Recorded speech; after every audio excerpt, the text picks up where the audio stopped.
This is Commissioner Gordon. I want him taken alive. I repeat, any man who opens fire on Jack Napier will answer to me. I heard the bat got him. The bat? Oh, man, give me a break, will you? 5 stories straight down. Hey, shut up, man. Listen to me. There ain't no bat. Hi. Bruce Wayne. Are you sure? I want you to do me a favor. I want you to tell all your friends about me. What are you? I'm Batman. Every punk in this town is scared stiff. You know what they say? They say he can't be killed. They say he drinks blood. Terrorizes. Wait till they get a load of me. Jack. Jack is dead, my friend. You can call me Joker.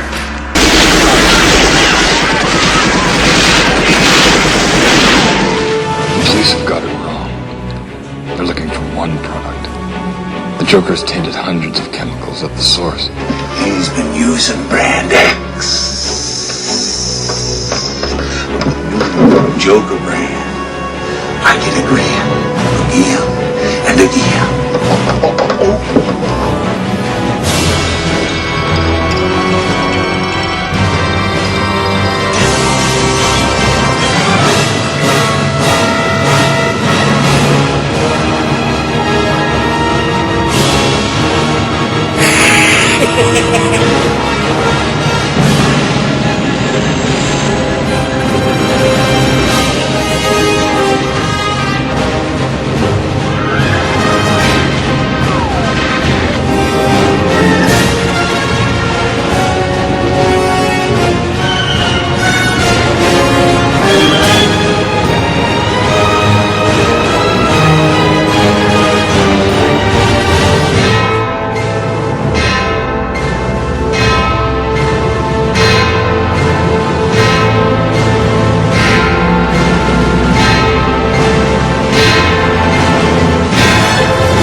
Checking to see how it looks on stream. Yeah. If it's glitchy or not. Is it glitchy? It hasn't even updated yet. It's being a little fucking dick licker. Technical difficulties once again. I'm just checking to see how it looks on stream. If it's glitchy or not. Is it working? Is it glitchy? We are getting the double. It hasn't even updated yet. It's being a little fucking... Fuck! The echo. There's like a little delay. Fuck. Let's go with one mic. Yeah. Let me go ahead and... I'll figure this out later. Let me see if that fixes it. I'm gonna deactivate the second mic. Fuck! Are we streaming? Yeah. Let's go with one mic. Technical difficulties. Yeah. I'll figure this out later. I deactivated the one mic, so... Deactivate the second mic. Let's see if it sounds... God damn it, now we're getting like a feedback loop from that thing. The problem is I don't know which mic is or like where we're getting the feedback loop because it shouldn't... I just think with this setup, deactivated the one mic, you know, each mic's gonna... Damn it. This is awesome. Okay, so already I fucked up. I had this whole plan of we were gonna have 2 mics and with like these boom arms and all this shit, and I can't even get this to work without getting the reverb. Oh, God. Why is it sound even worse now? Just unplug one of them.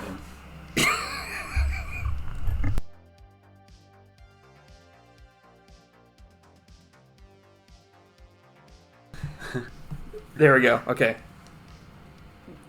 Testing. God damn it.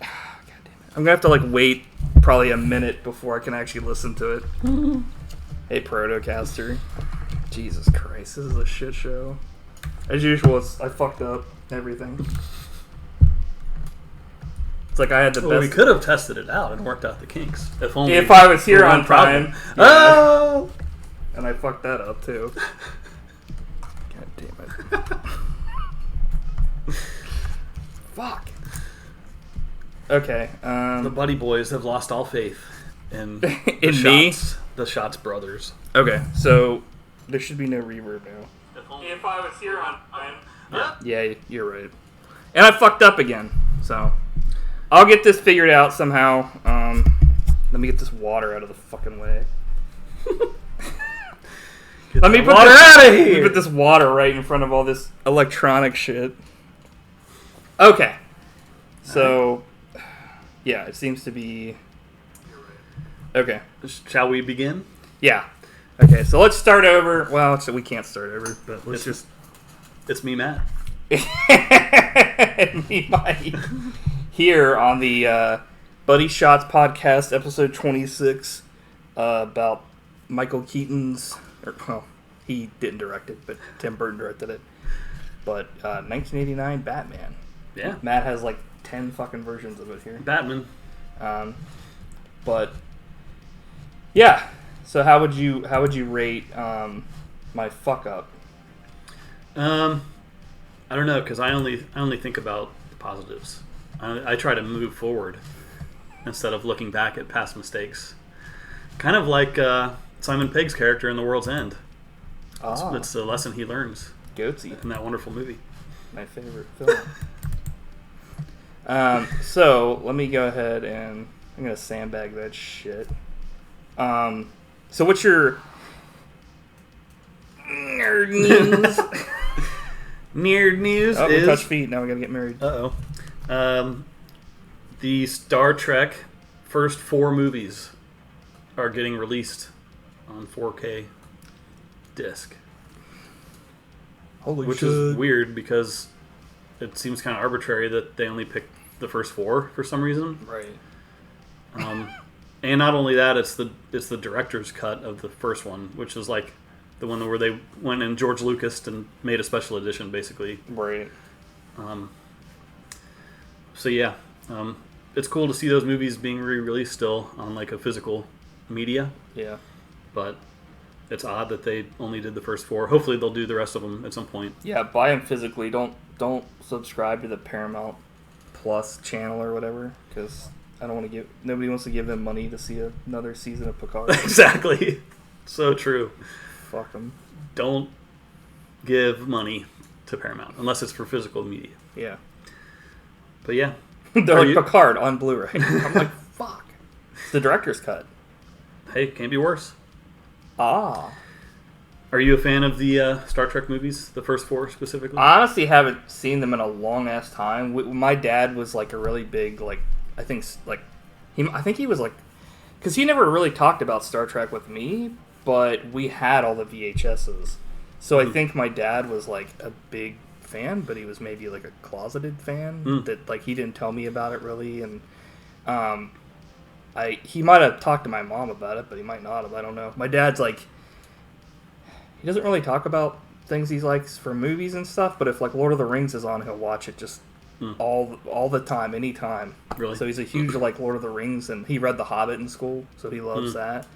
But I don't know. I think he's kind of like maybe somebody that like he is a nerd, but kind of like when he went to school it wasn't cool. Yeah. So he didn't.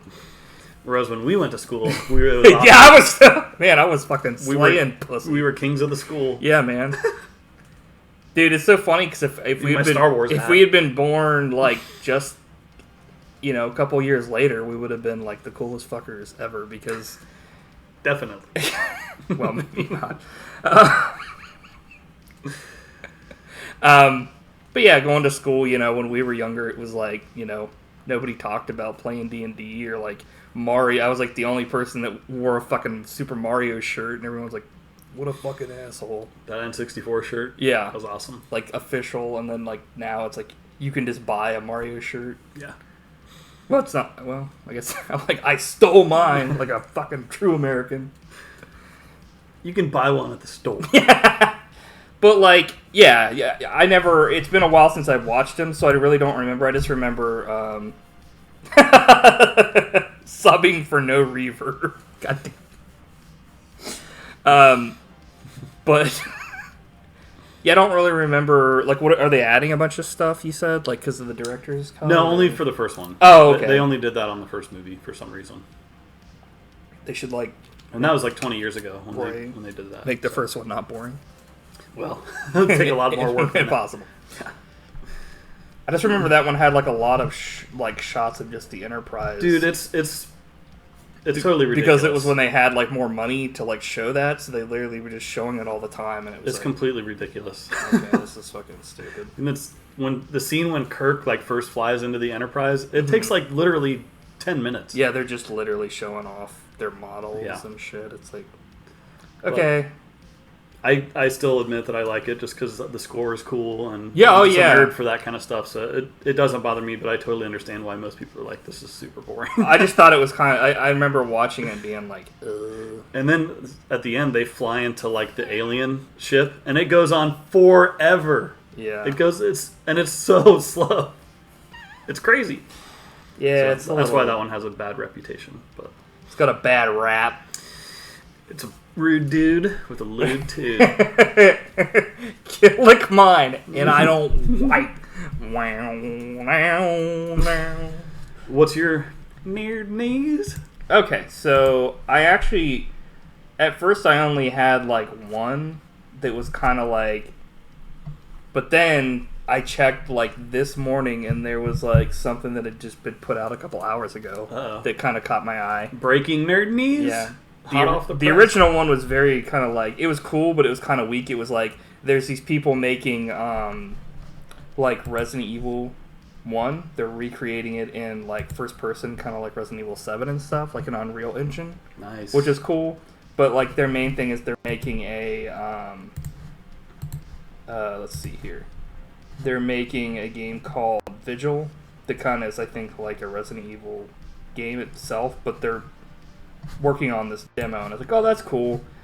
But I saw this, and I was like, and I never heard about this, but apparently this is kind of something that this is like the second time that this has like been talked about.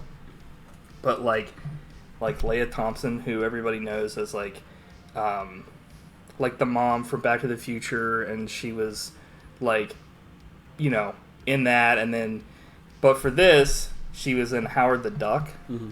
And apparently she has been put on, like, quote, she said, like, multiple times, like, a couple years ago, and then again recently, that, like, hey, if you're looking to make fucking another Howard the Duck movie, I want to direct it. Because she's, I guess, directed a bunch of, like, movies and, like TV stuff now. So she's like, fucking, come on, let's get my duck fucking back in the game. And I was like... yeah, I mean, I'd be all for a Howard the Duck movie, like, because he was in, like, Guardians at the end, and then he was, like, which I didn't know about till recently, because I watched I watched Avengers Endgame, and at the very end they have, like, 1 billion fuckers come in at the end, and apparently he's in, like, the movie for 5 fucking seconds. Mm. And, like, if we had the time, it could go on, like, a 5-hour rant of why I thought that movie was dog shit.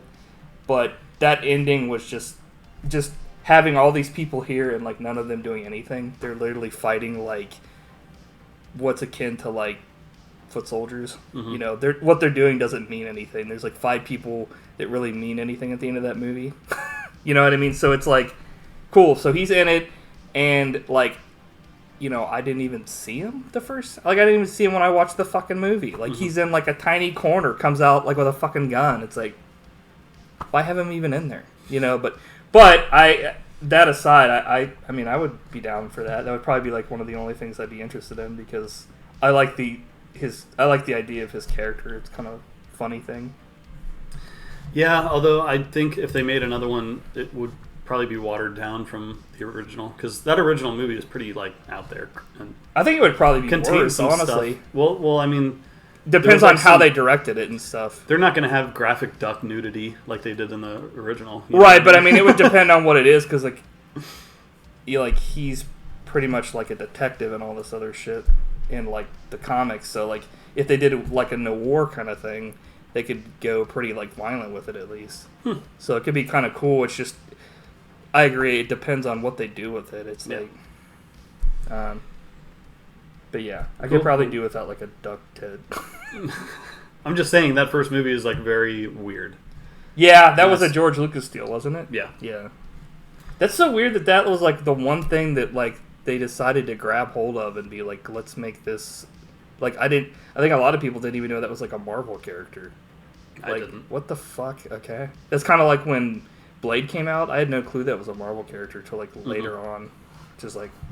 Anyway, not to shit on Blade because I actually like Blade, but I think they're making another one of those too. But what aren't they making another one of? You tell me. Let us know in the comments at www.judelaw.com.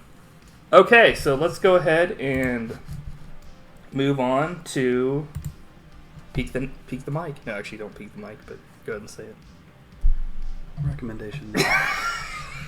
I can't not do it. Hey, recommendation nation. As you proceeded to not do it, I can't not do it, and then you like already didn't do it. I couldn't do it. I could let it. Okay, so what do you recommend?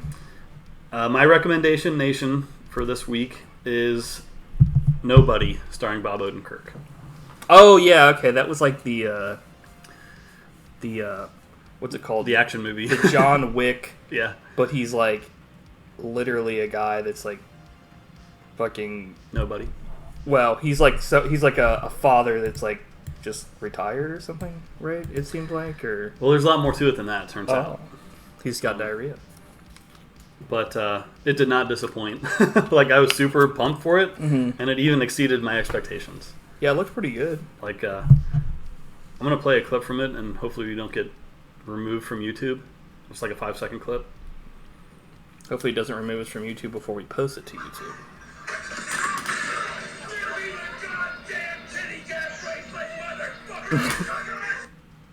That's all you need to know. So Bob Odenkirk put a gun to somebody's head and said that. In case nobody could see that from the other side of Matt's phone. It is great. This is a great podcast for radio. It is.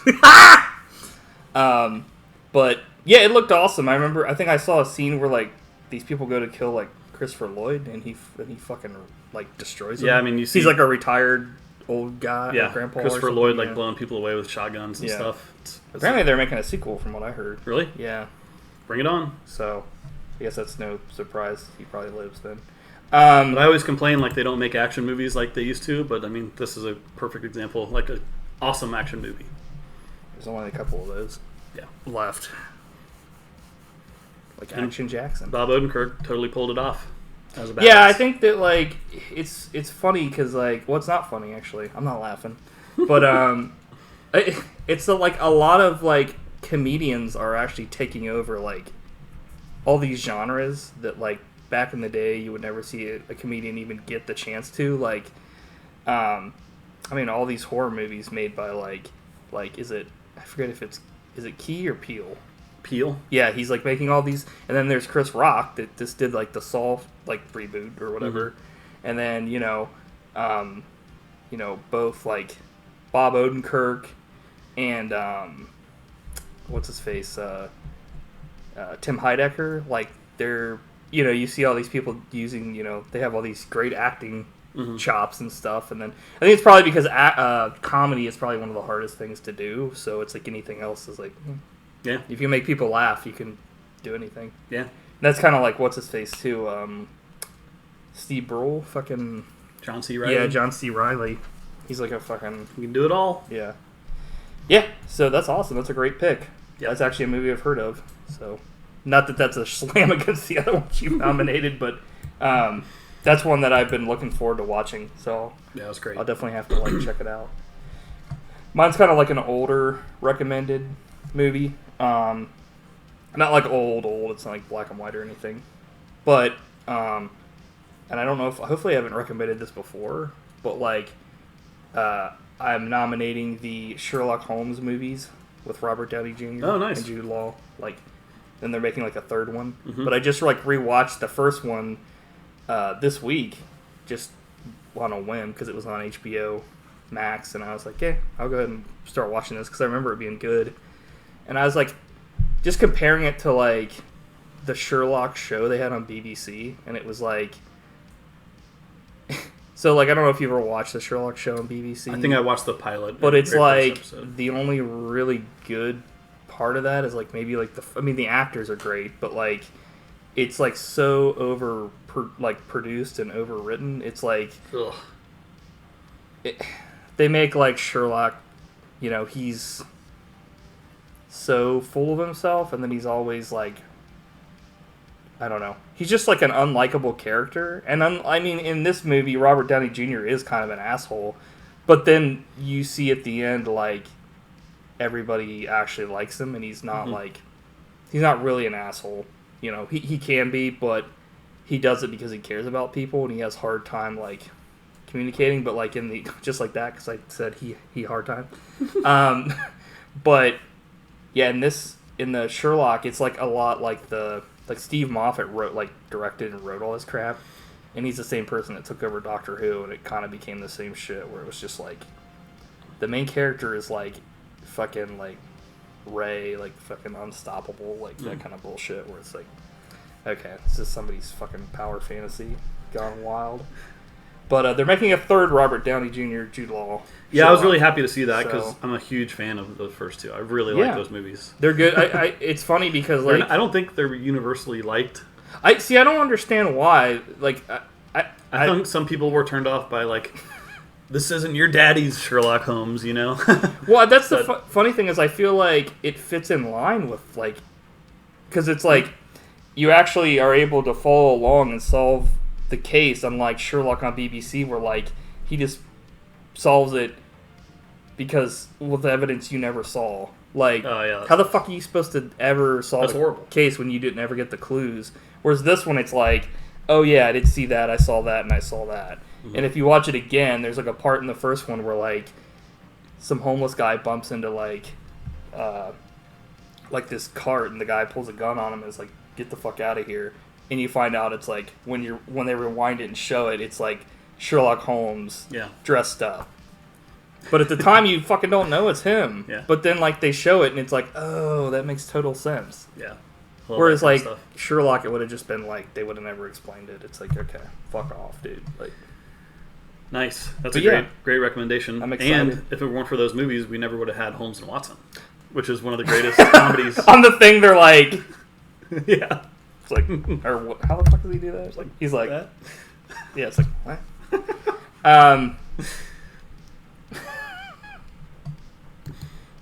Sorry. No, you're fine. I was just laughing. There was, I don't know. I don't want to go too much into that movie, but we've already talked about it. I think, a bunch of times.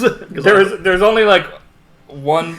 I didn't dislike that movie at all. But there was really only one or two parts that I laughed like hardcore at. But one of the funniest parts in that movie that was actually really really funny was when they're having they're about to have a fight, and like Watson, who's played by John C. Reilly, is like, to see this, you must pay. This is a pay-to-watch, a pay-per-view. And it was like the first ever pay-per-view because he fucking was taking money from the people in the crowd. And I was like, what the fuck? Like, it was just so random. I really like that movie. Like, there's a scene where they kill the queen. Yes. They think they killed her, and they're like about to dismember the corpse. And Holmes is like, all right, remember, toilet-sized chunks. Yeah. Yeah, it's one of those things where, like... just a bunch of stupid stuff. As usual, like, I can't... John C. Reilly's trying to, like, shoot individual bees as they're, like, swarming around. Yeah. I can't, like... It's hard for me to, like, get past how much I dislike, like, Will Ferrell. So, like, when I watched... Like, for me, if it was just Will Ferrell, I would probably fucking have hated it. But, like... John C. Reilly, his parts are like the best part for me. Yeah. Like, he's just... but anyway, let's go on to our main attraction here. All right. Batman.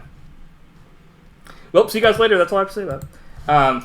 So, Batman from... this is the Tim Burton Batman, the first one. Wait a minute. What? Shit! I forgot to tell you. They were doing Adam West. What? No kidding. So, yeah, this is the 1989 American superhero film directed by Tim Burton and produced by fuckers we don't care about. So this is based on the DC Comics character of the same name, if you didn't know.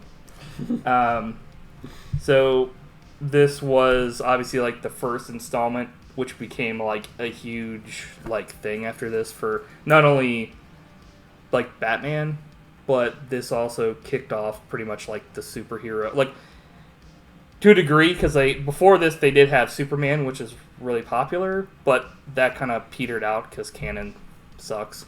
And they like fucked everything up like by screwing over Richard Donner and like kicking him off the second movie because of like money and all this other shit, and it was pretty much a complete abortion. And then they made the third and fourth ones, which pretty much tarnished like the reputation of like superheroes for like a long time until this movie came out, I feel like, and like pretty much like it was the cool shit. Like it was a total phenomenon. Yeah, like I can only think of one or two movies. It made superheroes cool again. Yeah. But like the film stars Jack Nicholson as the Joker, Michael Keaton as Bruce Wayne / if you didn't know, Batman, alongside Kim Basinger, which I like looked her up and I was like, I don't really know what else like she was in that I really watched back in the day. Like she was kind of in this, and then it was like Robert Wuhl, Pat Hingle, Billy Dee Williams, which I kind of wish he was in this more because he's Harvey Dent, which is like a huge character, especially to Batman. And in most versions, he's actually like a close friend of like of Bruce Wayne, Mm-hmm. and so when he becomes Two-Face, like it's a huge deal because it's like, you know. And then Michael Gough and Jack Palance. So there's like, to me, there's like probably like there's like 4 or 5 people that like I know by name, like Jack Palance, you know, City Slickers and a bunch of other stuff. Tango and Cash. Yeah. Billy Dee Same Williams. You know, Jack Nicholson, Michael Keaton, and I mean Kim Basinger I've heard of, but like I said, she wasn't like, she's probably bigger back then. You're like, bullshit. She's huge now, motherfucker. She was in L.A. Confidential. Oh, okay. She won the Oscar for that. But those are the only 2 movies I can think of that I've seen her in. It's kind of like, I'm sure she's been in a bunch of stuff. But what's her face that was in Action Jackson? Vanity? Yeah, that like she was only in a few. She was things. in like a couple things and then she died. Yeah. Pretty much like this lady. Actually, she's still alive, but her career's dead. So, like we were talking about, Batman was both critically and financially successful, earning over $400 million in box office totals. It was the 5th highest grossing film in history at the time of its release, which is fucking ridiculous. That's crazy. The film received several Saturn Award nominations and a Golden Globe nomination for Nicholson's performance, and won the Academy Award for Best Art Direction, which is totally deserved. Mm-hmm. It also inspired the equally successful Batman the Animated Series, paving the way for the DC Animated Universe, which is like huge for a lot of people. I don't know, not everybody's into that, but I thought it was pretty legit. And has influenced Hollywood's modern marketing and development techniques of the superhero film genre. The film was followed by 3 sequels: Batman Returns, with both Burton and Keaton returning, and then Batman Forever and Batman and Robin, which they did not return. And I think both of those films were Joel Schumacher, and one was George Clooney, and the other was Val Kilmer as Batman, Bruce Wayne. But don't tell. So, on HBO Max's app, the description for this movie says, "The Caped Crusader saves Gotham City and Vicky Vale from the freaky Joker." While the one on Amazon says, "The Dark Knight of Gotham City begins his war on crime with his first major enemy being Jack Napier, a criminal who becomes the clownishly homicidal Joker." Like, clownishly. Like, He's a what? Joker. He's a free. He's clownishly. It's like, man, this fucker's clown as fuck. So, this is the rundown of the film. Gotham City. Crime Boss. I already fucked it up. Good night. Start over. Crime boss baby, Carl Grisham, Jack Palance, effectively runs the town, but there's a new crime fighter in town. Actually, there's no old crime fighter in town, but Batman. Grissom's right-hand man is Jack Napier, a brutal man who is not entirely sane. I love these, so I get all my like descriptions off of IMDb, and I love them. I try to pick like the most ridiculous ones because they're all technically correct, but it's like this is the kind of shit that would have been on a Hollywood or Blockbuster videotape back in the day. After a falling out between the two, Grissom has Napier set up with the police because Jack Napier is like having sex with his like wife or girlfriend or whatever, but like his girlfriend's like 50 years younger than him in this movie.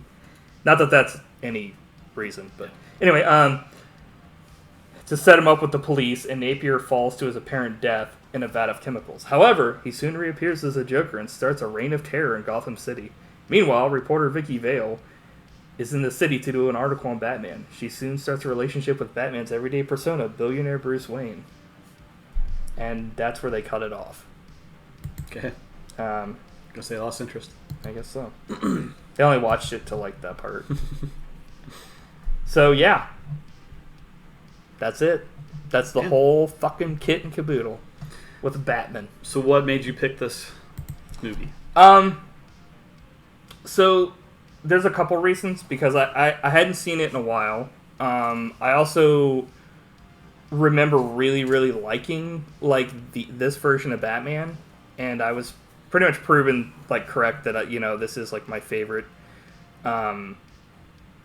looking Gough. Like it's my favorite, like pretty much it's my favorite besides the animated series of like Batman. Mm-hmm. And there are a couple of things that I forgot about that I was kind of like, holy shit, I forgot about that. That I think in later iterations and stuff they kind of like corrected a little bit. As far not corrected but like adjusted, because it's not, I'm not saying it's right or wrong, I'm just saying like like with him killing a fucking shit ton of henchmen. Mm-hmm. But I think that also goes along with like the 80s and 90s thing where like if you fuck with the good guy regardless if it's right or not, he's gonna fucking kill you most times. Yeah. Like the bad guys are gonna pay, and they'll either kill themselves on accident or by them doing like some shit, they'll end up fucking dying because they quote-unquote deserved it. But I also liked it because I remember watching this back in the day and then watching the Batman animated series when it debuted, and like obviously they don't have the same people involved, but they have like essentially the same theme, and it's like pretty much a continuation of like the Tim Burton universe into the animated series, and then that led into like them rebooting Superman and then the Justice League and then Justice League Unlimited, where like I think like the best superhero stories that like have ever been told like in like on screen has been in like the DC animated universe, because it's not all like straightforward like and stuff. So that's the like my biggest problem is like with DC, they just need to get the people that did the animated stuff to just like fire all the fuckers that are making the live action shit and just have them be in control of like the directing and stuff like that. But that's the main reason, is because that, and I remember like the aesthetic being really, really good, and this is like the iconic like theme comes from Danny Elfman. It's like when you hear this, you think of Batman, and then when you hear the John Williams like Superman score, you instantly know it's Superman. Like it's just so iconic, it's like in a good way, yeah, the score is amazing in this movie. I love it. So I'm trying to think if there was really any other reason. I mean, it was also, I think I kind of wanted to just pick one that like was a superhero movie that like I remember liking, not to like shit on superhero movies like present day, but a lot of them are just, there's so many that come out, it's like aside from a couple of them, a lot of them kind of just don't have their own unique aesthetic. Since they're all part of a universe, like they don't have an aesthetic even though they should. Like if they were to do a Batman movie and then of course a Superman movie, Metropolis and Gotham City should look completely different. Like Metropolis is sunny and it's like a nice place, whereas like Gotham City's like a shithole, and it's like only people that either super rich people or like people that can't afford to go anywhere else fucking live there, and there's crime everywhere, and it's super dark all the time. Well, in that one Superman movie, they had a huge action sequence in front of like a Home Depot, I think. Or... Yeah, there was a lot of product placement in Man of Steel because they fought in an IHOP and like, and not only that, but that movie was like darker than Batman because Superman kills a fucker at the end of the movie, kills Zod, and I'm like, dude. Well, they kill like thousands of people in the course well, no, of I mean battle. Superman kills he legit kills like a person with his bare hands, and that's like something that I was like honestly, the whole Batman doesn't kill people or Superman doesn't kill people. Like, I don't care about that. I don't care about the lore from the comic books. Like, if it's in a movie, like make it different. You know, that kind of stuff doesn't bother me. It doesn't make sense though, because if you're gonna have two different characters like Batman and Superman, if they both do the same thing, there's nothing really different. So like that's my issue. Is like you can't have Superman kill people and then have Batman not give a fuck. Superman should dress up as a bat. They actually did that in the animated series. Really? When Batman was, like, missing or something, Superman took over Batman's duties and put on his stuff. And so when he went up against, like, all these superheroes, bad guys, like, Bane tried to, like, kick his ass. And he, like, just whooped his ass. And he was like, oh, shit! Like, he didn't know it was Superman. So everybody thought that, like, Batman was fucking, like, a monster now. And so they were, like, shitting their pants. So it was pretty funny. That's my thing about like Batman and Superman is, yeah, if you want to do a thing where like Batman is like super like, you know, cheery and like Superman is like super dark, that's fine. But like I feel like it works better if Batman is like dark and Superman is like, you know what I mean? Like, cuz he is called the Dark Knight. The whole thing is they have like in pretty much just their opposite sides, but they're like they equal each other out. Because Batman's like the only hero pretty much in the DC universe that has no powers, but he's like one of the strongest because he's like super smart and shit. Whereas like Superman is like one of the strongest, but it's because he has like innate powers. So it's like Batman's had to overcome all this stuff. Superman hasn't.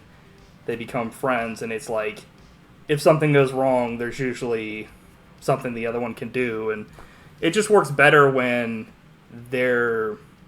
And, like, I agree. I don't really... It's not one of those things where... like, it wasn't really, I don't think, so much that, like, Superman straight up killed somebody. It didn't help, but I think it was, like... His character was so apathetic. It was, like, he became Superman... Like, there was no reason why. Because, like, in the movie, his dad even said, like, don't use your powers, just hide. And I'm like, dude, that's like the only movie I've ever seen where like his dad was like, fuck that shit, just let me die. You know what I mean? Like if that's the case, he should have never became Superman. He should have, unless like there was a real reason for him to like start saving people. Like why would he save random fuckers if he wouldn't even have saved his own dad? You know, it's kind of like you start running into like issues with plot and story if like you start fucking with shit like that, which that's just like the biggest issue I feel like is if you start fucking with that, then it's like, well, where does it stop? You know, like start throwing all kinds of shit out the window, then it becomes what it became, just like fucking a bunch of CG on screen, fucking people flying all over the place and busting up IHOPs, and like, you know, that's not kind of a movie that I care to see. I like Superman and I like Batman, but the shit that doesn't make me happy is I'm not like, this is the greatest movie because they fucking busted up a bunch of shit and like beat up a bunch of guys. It's interesting to see what the characters do and like what obstacles they overcome, not like how many fucking explosions are on screen. You know what I mean? Because that's why like that's my issue with like some of the shit that I've seen before in like some of the like DC movies and like, you know, like the Justice League and like, you know, the event. That's the reason I think why you're kind of like, I'm not super excited for like any of the Marvel stuff. It's just like a bunch of bullshit. Yeah. So I think that's the only reason why I think it matters for them to kind of like play off of each other. But like I said, if they're gonna like switch it up in a good way, not like just randomly have, you know, some bullshit. What are we talking about again? Let's get back to Batman. I guess we were talking about Batman. A good movie. Yes, I agree. So yeah, that was my first note, was about the iconic Danny Elfman theme. And Danny Elfman was in Oingo Boingo, I think. He's a fucking pervert. But who is? Well, he wrote that song in the character of a pervert. Yes. Yeah. A.K.A. himself. But yeah, the large Gothic city looks awesome. That's the aesthetic in this movie was fucking so good. Yeah, it looks great, and it's mainly old school matte paintings. Right? Yeah. I mean, when they look really cool. When I watched it, I could tell, but at the same time, it's I'd rather look at that and be that is a matte painting, and it looks cool, but it fits with the aesthetic of the huge Gothic noir city of Gotham, how it should be, than hey, we filmed in Chicago and this is Chicago. Yeah, that's the thing that bothered me about The Dark Knight. It's they filmed it in Chicago, and it just it looks like Chicago. And I'm not trying to shit on The Dark Knight or anything like that, or any of these other movies, but Gotham City always has a certain look to it. Like I said, it's super dark, and then Metropolis is the same way, but it's that a shining city of metro, tall buildings. Yeah, all the cars are long and stuff. I feel that's get those long cars. I don't know, but I think of for me, it's the animated series. It's Gotham's dark, fucking that's that's how it is, and Metropolis isn't, and the characters are shaped by their environments. If Superman was in Metropolis or in fucking Gotham City, he probably would be a lot darker. And same thing with Batman being in Metropolis. I mean, Batman would probably be fucking dead because he'd be going up against Parasite and all these characters that are like Superman.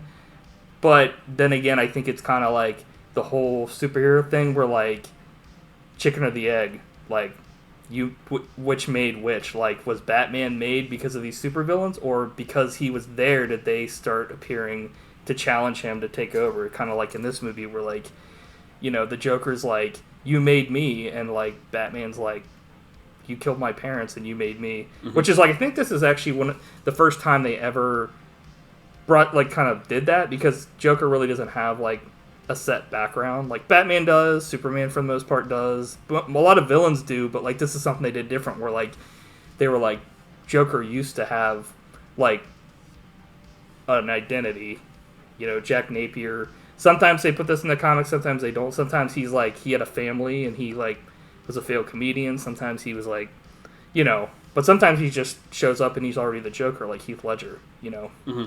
But it's interesting. This is the first time I think where it's been shown that he killed Batman's parents back in the day, which that flashback is freaky as fuck, because the person they got to play him is he's a human fucking Halloween mask. Yeah, he looks a lot like Jack Nicholson. But it was it's just interesting. I like that kind of. I do like when they switch it up like that too, where they do different stuff. I think it's just when it's unneeded, it's kind of this is fucking stupid. They have a lot of cool stuff in this movie, when the Crooks are talking and Batman lowers down in the background, and you're holy fuck, dude, that's horrifying. Yeah, that they actually made him scary in this movie. Right. And then that one crook kind of looks like Jim Varney. I thought it was maybe Flea or something, but I don't know. I don't think it was, but it's like Jim Varney's younger brother. Right, Tim Varney. But he's don't kill me. I'm not gonna kill you. I want you to tell your friends about me. What are you, man? I'm Batman. And then he fucking iconic. Yeah. Which is now they put that in every fucking movie, and it's dude, that's lost all fucking meaning. Yeah. Especially because in the Nolan ones, he doesn't do it himself. He's got in the movies or in the thing, he's got a voice modulator or something. It seems I don't know. I can't remember what it is, but I remember it's you can't fucking understand him. You know what I mean? Did you get that, or maybe it was just me? No, I think a lot of people derided the Batman voice. Yeah. In those movies. I honestly thought that his Bruce Wayne was actually pretty good in those movies, but like the Batman was kind of like his voice and shit. It was like until they brought Bane on screen, I thought he was like the most character you couldn't understand, and then Bane came on screen. I was like, can I have some fucking subtitles? Like, what the fuck? Yeah, I think he's good, but I mean, I always like chalk everyone up to Michael Keaton. Like no one has like matched him yet. Yeah, I agree. So I had to give a shout out to Billy Dee Williams here as Harvey Dent. He's in a lot less of this movie than I remember. Yeah, I agree. I wish he'd been in it more. It's always good to see him. I think when I was a kid and I watched this, like I remember him being in it a lot more, but maybe that was because... Were you like, it's Londo? Yeah! I was like, where's fucking Lobot? Yeah, exactly. I had to put that in there. But yeah, he's only in it. He's in a scene where they come out of the courthouse. He's in a scene where they're at Wayne's Manor, like having a gala, and a thing where they're all trying to save. It's a bash. Yeah, it's a mess. Or a mash. They're trying to save the clock tower, or whatever the fuck they're doing in this movie. And he's gambling, and then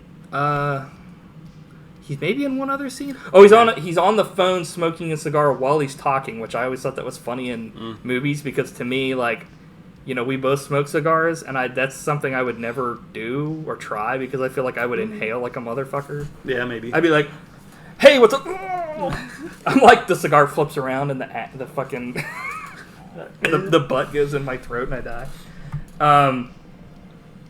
So we already went over that. Yeah, in this version, the Joker is played by Jack Nicholson, Jack Napier. But like, the girl he's cheating on, or the girl he's with is cheating on Jack Palance. He's cucking Jack Palance. He's cucking the girl. He's fucking the other dude. But he's like, this is like, I don't even know. I feel like this wasn't even a line that was in the script. This is like a Jack Nicholson line. But he's like, she's like, you look good. And he's like, I didn't ask. And I'm like, that's such a Jack Nicholson thing to say. Yeah. But it's true. So what do you think of him as the Joker in this movie? / Napier. Besides Mark Hamill, he's my favorite Joker, I think. Really? Yeah. There's been a lot of good Jokers, though. I mean, honestly, like, well, not a lot of good Jokers, but I don't know. They're not shit. But, like, I think the Joker is probably one of the most overplayed characters to a degree. Because... Also, it's probably one of the easier characters to play because you pretty much just, like, ham it up. Anyone who's good at hamming can... Yes, because it's also one... Well, it depends because it's one of those things where, like... I do agree with you, yeah, but, like, some of the versions that have come out, it's like... Like, this version of the Joker is, like... He's killing people, and he's, like, crazy. But he's, like, how the Joker should be. He's killing people, but it's, like... You're laughing with him? Yeah. Whereas, like... What a novel idea. Some of the other Jokers, it's like... Well, they're not jokes. laughing. The Joker right? jokes in this movie. Yeah. And, like, Heath Ledger, as good as he is, like, doesn't... There's a little bit of that, but, right. You know, nothing like what Jack Nicholson does. Yeah. And then what's his name? Jared Leto's that probably was the worst just, one. like, there was nothing jokery about it at all. It was just, like, a psycho. Yeah. But yeah, I love Jack Nicholson in this movie. I think he's my favorite, but I really like Cesar Romero too. Mark Hamill. Yo-ho! Mark Hamill's the best. But yeah, I'd like to see him in a live action. Yeah, he was in The Flash a couple times because he played the trickster in the old Flash movie, or show. But then they brought him back as like the trickster, which is essentially like a Joker character. For the new CW Flash, and he like plays the trickster that finally gets out of jail, and like he has a protege that like takes over or whatever. But it's like there's a line where he's like, "I am your father" to this guy, and it's Are you like, serious? Yes, Nice. But it's legit because like, yeah, I mean, I totally agree because like I do agree. Like there are a lot of good Jokers, like Cesar Romero. I mean, everybody brings something different, which is nice, except for like Jared Leto for the most part. And I don't think Jared Leto's a bad actor. I just thought that was like a bad way to go. Like, you know, it was, and it's what it was, you know. But yeah, to me, like Jack Nicholson and like Cesar Romero, and like Mark Hamill, they all like, well, mainly Jack Nicholson and Mark Hamill, they like kill people because like. It's not like blowing people away. Yeah. But like that was kind of a different deal. Did you feel like Jack Nicholson was trying to channel Cesar Romero a little bit with his Joker? Yeah, I mean, there was definitely things. I think that also passed down to like the Mark Hamill one too, because until that point, obviously as they went on, they got like less less funny and more like just kill people to a degree. But like, yeah, it started off. Yeah, the Joker was some guy that was just joking around and shit and fucking with Batman, and then in this movie, it was like half. It was kind of like he would joke, but he was kind of chaos, and he would like. Kill people, but then like in the animated one, it's the same shit. It's just a different kind. It's like there are things he finds funny, no one else finds funny. Yeah. Which is how the Joker should be. Yeah. Well, he even cracks himself up in this one when he's like, why do they get a load of me? Yeah. Oop. Yeah. Oop. Yeah, it's like that's how it should be, to me at least. That's when he's reading the paper and the headline is "Winged Freak Yeah. Terrorizes the City." It's like, he's a winged freak. Yeah, I'm like, Jesus. He's a winged vampire. He's a winged freak. There's a line that says, "See, you can make a good decision when you try." Eckhart says, "Where you been spending your nights?" I'm like, what the fuck does that mean? Where you been spending your nights? Did you recognize Eckhart? I didn't, but at first I thought this guy was Harvey Bullock, because in the cartoon and in the comics, there's like a character that doesn't necessarily like Batman, but he's not crooked like Eckhart is. But he's a guy that's like always like, Batman had something to do with this. Fuck this asshole. But like, he's not in this movie. Yeah, I meant the actor. No, because this guy has been in Star Wars and Raiders of the Lost Ark. Was he like the ball that rolled over Indiana Jones? No, He was what's Porkins. Porkins? Yeah. I had a feeling. Okay.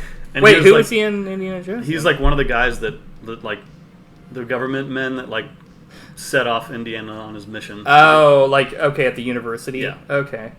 I'll have to go back William and watch Hootkins. that. Okay. Shout out to Hootkins. Sorry for he's probably dead by now, I would assume. He is. Sorry for shitting on you. I'm calling you fat. The ball that rolled over Indiana Jones. I shouldn't have said that. That was horrible. So this line, if you want me to pose nude, you're going to need a long lens. I'm like... Hilarious. Cool. Fucking City Slickers, Curly, come and get me, come and get me. Fucking, when he showed up, Jack Palance. So what'd you think of Jack Palance in this movie? He's always good. Yeah. He's legit. I mean, he just plays the same fucking guy. It's it made me want to watch Tango and Cash. Where he's like, I've got Tango on the front page and Cash on the back page. Yeah, that makes no fucking sense. What paper writes about cops on the front page? Well, on the back. And the back. Well, who's on the back? Apparently the person that no one gives a fuck about. Gossip column. Yeah. They're like, front news, fucking Tango's the best. Like, flip it over the back page. Fuck Cash. Cash is a slob. It's like, why are they... Yeah. But he made me flashback because... you were like, oh. When Jack Nicholson does the impression of him, he's like, you are my number one. Yeah, because... And that made me... There's a guy I used to work with who was a super loud nose breather. And it was just like that. Like, you could hear him coming from like a mile away. Like the Fatty Arbuckle or whatever his name is from that. Fatty family. McGee. Yeah. It's like, who does that? Fatty Arbuckle's like that old comedian. Yeah. But yeah, it's funny because when he did it, Jack, you are my number one guy, I was like, huh, that's weird because... It's not that extreme. Well, because, yeah, like, our friend John, like, always quotes this part, and it's like, but it's like about this other character where... Doing an impression. Where Joker does it to Bob, which is funny because later on in the movie, like, he kills Bob, so it's like, which I forgot about. I was like, what? Not that he... That's pretty funny. He just blows him away. He's like, gun, Bob. And he kills him, and I'm like, what? So, yeah, baby, it's fucking Alfred, baby. He's in this fucking movie. Commissioner Gordon is a bit older in this film. This is kind of like before they gave him, like, the red hair and glasses thing that kind of became, like, the staple of... Well, for the most part, because then I think in the new Batman movie, he's played by someone completely different. But I don't remember who it is. But But he has glasses, so that's kind of like his thing, I guess. Reporters talking shit about Bruce Wayne while he's like standing right behind him. Vicky Vale and like the dude with the long lens cock or whatever. That leads to my only real complaint about this movie. Is that character Wuhl, Robert Wuhl? I guess is the actor. Yeah. Who plays, I forget the character name. But at one point, the Joker looks at a picture of him and he's like, "Who's that loss?" And I was like, I kind of agree. Like that dude is kind of a loss. Yeah, yeah. That character's like not necessary. Just get rid of him. He's a shit version of Jimmy Olsen. Yeah, get rid of him. He's a character that's just as good. Isn't tied to Batman. That like no one gives a fuck about. Yeah. Because he doesn't even end up really doing anything. Yeah. She's like, if I get you... At the end, she's like, if I get you this story, will you run it? And he's like, yeah, I can do that. And then, like, she gets it to him, and he's like, puts it on the front page. It's like, okay. It's bullshit. It's not Tango or Cash. So... Who's that loss? That like, cracked me up. Also, that line, it's like... Dude, I love that. Call someone a loss. Well, it's like... pretty harsh. Huh? Harsh criticism. Makes sense. Ace Chemicals, which it's not Ace Chemicals, it's Axis Chemicals, but I put Ace Chemicals because I thought they said Ace Chemicals, and that's what it is in the animated thing and the comics. But for some reason in this fucking movie, it's Axis Chemicals. But I was like, oh, Ace Chemicals. But that's legit, like, where Joker almost always, like, hangs out, because that's where he got fucked up. So can I ask about that? I couldn't tell what happened. Next. That's my biggest question, and hopefully you know, like, how did the Joker become injured? Like, what was his injury? Oh, you're talking about, like, his mouth? Yeah. Yeah, so, like, in this movie, I don't understand either, because, like, there's a part where, like... He shoots Batman. And, like, this glass from something hits his face? Well, maybe that's what it was. Maybe it was a glass. Because right. I thought it was the bullet ricocheted and hit him in the face. No, he, like, shoots this like... one of those like pressure gauges. Yeah. And the glass hits him, but like you shreds up never really see it, and it's like I think that makes sense. he's like, oh, and you're like, eh? Well, it's pretty horrifying because I watched it in like frame by frame because I was trying to figure out what happened, and he was like, and like all this blood like sprays, and it's like, well, good lord. Man. Yeah, I think it just happens that like when the surgeon he goes to tries to repair it, he has like. Okay. He does what he can, I guess, because in this version he goes to like an underground nobody doctor. Yeah. I thought that he got hit by the bullet, and I was like, the bullet wouldn't cause right. Wounds. Unless the bullet was like fucking like it like splattered into a million pieces and was like zzz, zzz. Yeah. There's like a couple parts in here that I was like cracking up, like Gordon sees Batman for this first time and he's like, oh my god, like when he like looks up and like a guy's like hanging because he had like just caught him, and he sees Batman up there and he's like, oh my god. I think it's more like, oh my whatever. Oh my god. Yeah, and then like he glides down and grabs fucking Jack Napier and he's like, Jesus. Like he's like actually like horrified, and I was like, dude, this is legit, this is like how it should be. Yeah. So this part was one of the only times when I was cracking up when I probably shouldn't have been. But like when he falls into the chemicals, Gordon like sees it and remarks like, God damn it, we had him. And then like he looks up and he's like, stop right there, to Batman, and Batman's like Jesus. Yeah, and I'm like, yeah. huh? It was like I was like cracking up. It looked like somebody that was like cosplaying as Batman. He's like, also, there's a lot of times in this movie where, like, if you freeze frame it, Batman's making a dumb-looking face. Really? He's like... I'm like... Well, speaking of that, when... I think that's, like, a stand-in or some shit. Yeah, when Joker or Jack Napier goes over the railing, like, it's the most obvious stuntman, like, a guy that looks nothing at all like It's Batman. like in Jurassic Park 2, I think it was, when, like, the lady, like, the... girl is doing the gymnastic shit, and then when you freeze frame it, it's like instead of a girl, it's like a dude in a fucking wig. Yeah. And you're like they didn't even try. Right.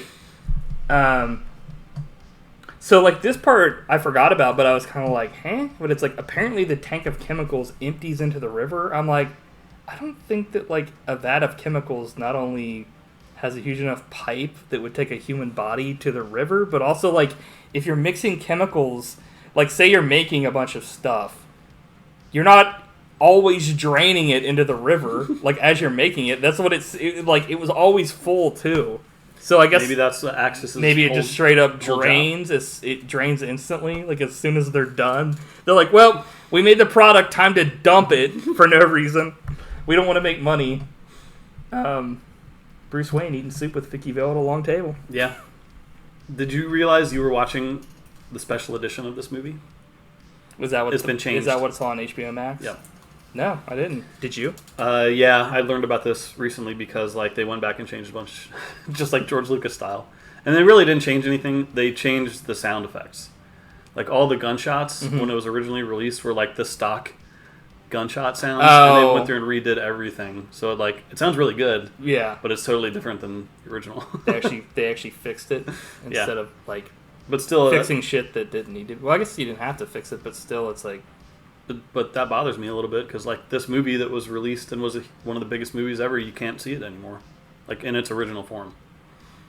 I'm sure there was really no loss if it's just the audio like that. Ah, that's a slippery slope, my friend. Nah, it's good. Okay, there you have it. Mike is all in favor of changing movies and not retaining the originals. Yes. All right. Nobody's ever wanted to watch the originals. They were changed for a reason. So I'd like to do a very special thing here called the Alfred Spotlight. Okay. So Alfred actually was played by the same actor throughout all 4 of the Batman films. The first 2 Tim Burton's and Michael Gough Gough, or whatever. Yeah. He's best known for playing Alfred Pennyworth in the first 4 Batman films, 89, 92, 95, and 97. And also the arch criminal Dr. Clement Armstrong in the Avengers. Which is, I guess, like a TV show in the 60s. But I guess he was like a accomplished performer on stage, which is not a shock. I mean, he's British, so he actually... Wasn't he in like a bunch of Hammer horror movies? Let's see. I think so, because he did a shit ton of stuff. It's just, it doesn't list that. It's one of the things, but I think you're right. But, like, he got, like what was it? Like, he got, like, an award for, like, lifetime achievement and all this other shit for his, like, career that spanned, like, 8 decades and crap. Oh, wow. Yeah. But he died, like, in 2011, age 94. So, not a shock. He looked older than fuck in this movie. But he's fucking awesome. Like, oh, yeah. He's, like, the one thing that Perfect stays Alfred. constant across all 4 of the movies, and, like, no... It's one of those things where it's like, I'm not trying to shit on other Alfreds like Michael Caine, but like him and the Alfred that was in the animated show, like that's the thing, is the animated counterparts are pretty similar to the ones that are in the Tim Burton movies, so that's probably why I like him so much. But like he was just a great Alfred. Alfred like screws everything up in this movie because I actually have a note about how he like no sells the fucking the going out of town. Yeah, he totally like blows Bruce Wayne's cover, which I thought was hilarious because it's like, and then he brings a stranger into the Batcave. Well, he's been covering for him all these years, and then like he insta fucking like is like, what trips, madam? Yeah, I'm like, what? You have one job. I think Alfred was just tired of putting up with Batman's single bullshit, so he just tried to get whatever he could going for him. He was like, isn't it time you fucking started settling down? I'm tired of fucking washing blood out of your cape every night, you fucking loser. I'm just gonna do it for 4 more movies, or 3 more. I think he was in some of the Hammer movies, but he also was in Sleepy Hollow. Like Tim Burton brought him. Yeah, along. that was actually one of the things I saw. Yeah, he was in the Hammer Toe films. So this is actually one of the lines that while I was watching it, I was kind of like, holy shit, like, while they're at the table eating with Alfred, Vicky Vale says this, like, when they're talking. Like, well, it's kind of an exchange. It's not like she just says it. But, like, they're talking, and she's like, this house and all this stuff really doesn't seem like you at all. And he's like, some of it is very much me, and some of it isn't, which is, like Batman. It's like, Batman is very much him. Some of the stuff he got other places, like, the artifacts and stuff is him, but like some of the stuff that he got kind of like, you know, inherited from his parents, like the money, it just doesn't feel like him. You know, he uses it to his advantage, but Bruce Wayne's never felt like a person that's really given a fuck about money. You know what I mean? I feel like Iron Man's a little different. Like I feel like he is kind of a down-to-earth character, both Iron Man and Bruce Wayne, but like he's not greedy, like he's generous. Right, and like his money. Iron Man starts out being like a greedy motherfucker, and he wants to make more money, whereas Bruce Wayne is trying to give away as much money as possible to help other people. Like, there's all these foundations and like stuff he sets up for like homeless people and like to prevent crime, while like to do stuff that Batman can't do, and the stuff that Bruce Wayne can't do, Batman does. So it's like, I just thought that was very. It kind of like it got the character where like a lot of the, and I think that's the thing. Like, I guess I should have just said that at the beginning when we were discussing like Superman killing somebody's like people that like that, like Man of Steel, like Zack Snyder, he didn't get Superman. Like when you make a movie like that and stuff, like you're just given the character, but you don't understand the character, so you end up making a movie everybody hates. You know, when you don't understand the character, like just this one line is better than all of like Man of Steel. Because, like, they understood the character of, like, Bruce Wayne and Batman, where, like, some of this other shit, they're just like, he fucking has to beat dudes up and fucking tie them up and scare them. And it's like, well, yeah, but he's also, like, a person. That's like, you rarely see Bruce Wayne. And it'd be interesting, because in the Christopher Nolan movies, he's in it a lot, but he's boring as fuck. It's like... Yeah, it's a really good script. Yeah. Just very clever dialogue throughout the movie. Right, yeah. And I think they had like a lot of help from probably like people either writing like the comics, but like Tim Burton also has like a visionary feeling, and they had like a great soundtrack. You know, they had actors that had probably brought their own charismatic point to it. Like Jack Nicholson, I'm sure had like some influence with his like with Joker. Obviously, he's for sure. What do you think of the Prince soundtrack? It's pretty good, except for, like, Bat Dance is one of those things, like... Dude, Bat Dance is outrageous. Like the Turtles Rhapsody, where it's, like, literally some, like... I'm not going to say it, but I was going to say some, like, mentally handicapped person got a hold of, like... you know what I mean? Where it's, like, throw in all these fucking things from the movie that people say. There's, like, a part in it where, like, it's kind of grooving, and then it just switches all over the place, and it's, like... Wait a minute, stop the presses. Who's this? And she's like, I'm Vicky Vale. And and it's like, Batman. I like Batman. And I'm like, this is fucking dog shit. Have you ever seen the music video for Bat Dance? No. You need to put it on the top of your list. It's quality stuff. I assume it probably is. The Joker. Like, yeah, but real quick, the Prince, like, I miss the days of when you'd have one artist like do the score or soundtrack for a movie, like Queen did for a few movies, and Prince with this movie, like or like MC Hammer did for Addams Family, and Turtles. For some reason, he did Addams Family. They're like, they do what they want to do, say what they want to say. It's like, cool. But we had the Prince soundtrack on tape back in the day, and we'd like listen to it all the time. Yeah, it's driving like in the car and stuff. It's legit. It's just one of those things where that's what I kind of miss too. It's like, if something has enough character, like obviously you wouldn't put it on fucking a movie like War Horse, but like, but you know what I mean, like a movie that no, actually, it'd be a comedy gold, be dog shit. But a movie that has any chance at what? Sorry, War Horse triggered me. Oh, yeah, it's almost as bad as World of End. You're like, God damn it! Watch this horse get tortured for 2 hours. You'll love it. Watch this Mike get tortured for 2 hours watching Horse End. The Horse's End. War End. Anyway, sorry. No, you're.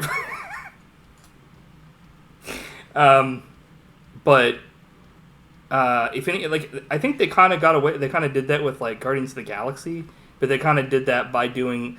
To a degree, I mean, that one was more so like they took a bunch of like songs Some pop songs from the... Yeah, and put him together because it was like Star-Lord's only cassette he had, which was kind of cool. Yep, that was cool. But I wish that they did that more often. Not necessarily the bunch of pop songs in one thing, but have an artist like you said, create a bunch of yeah, not just songs. throw in the radio hits of the summer. Right? Yeah, make a song specific.